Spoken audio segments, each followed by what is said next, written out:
Hi guys, welcome to TFA Files TV. We are back again with latest gossip. Nyaya dziri kupisa dziri kutenderera pa social media.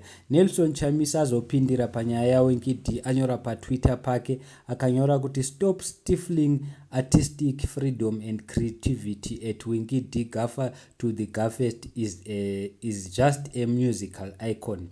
Don't shoot the messenger. Troubleshoot and deal with the message. Fix the citizens' daily problems and struggles. Is this the land we cried for? We died for. #Musamudaro. Mwe munakauya akati, you need to tighten up. It seems the regime feels kuti unotya too much. Chamisa kaya akapindura pazasi akati, I am soft but tough. I am smooth but indomitable.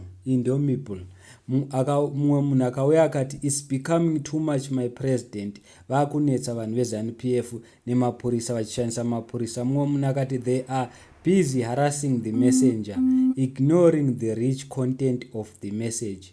It is a sign that the ZRP officials regime is not ready to change. They want to continue eating zvevapfupi nekureba. Mumwe munhu akauya akati, Winkid is the greatest artist in Zimbabwe. He stands for the people. We will write him in the history books. Mumwe munhu akati, the people's president has spoken. We can't deal with the symptoms without addressing the cause. Winkid angori muimbi chete asina kana bakatwa. Long live Gaffa.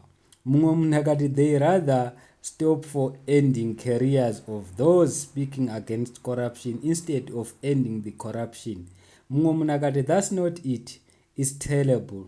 The thugs operating under the government must be stopped. Mumwe munhu akati, vene vayo are afraid. Mumwe munhu akati, vatadza kupedza urombo vave kupedza varombo vacho. Ndozvataurwa nemumwe munhu adedzera kuti vatadza kupedza urombo vave kupedza varombo vacho. Mumwe munhu akati, Winkid is going to be the happiest man after ma-elections mapinda president. Musakanganwa kuti Winkid akastopwa kuchitungwiza. Guys, you know kuti chakaitika, mapurisa akapinda akati ngasaita show, and musakanganwa kuti ngoma dzake dziri kurambidzwa kuridzwa paredhiyo. Aivaripo pamanama akabiswa pamanama. Saka lot of things are happening. Mumwe munhu akauya akati, ZANU-PF is afraid of the message. This just shows how important is unity against dictatorship. Let's encourage people to register to vote. Mumwe munhu akati, Gaffa to the Gaffest indeed. Mumwe munhu akati, Winkid ngaangobhuka zvake, isusu tinenge tichimuimbira kumashows. So ndonyaya iripo guys. Vanhu vadedzera kuti aiwa, pindirai president vedu Chamisa because vakunetsa vanhu ava. Zvese zviri kuitwa naWinkid vari kumhanya kwese vachivhara zvese nezvese. Musakanganwa kuti Winkid akaimba ngoma yake naHoly 10 of which yakanzanzi ari kuimba zvinhu zvisina kunaka achituka government. Hapana zvakadaro zvatakanzwa isusu. So ndonyanga iripo guys. Please comment down below mutiudze kuti muri kuzviona sei zvataurwa naNelson Chamisa nezvataurwa nevanhu. Thank you so much.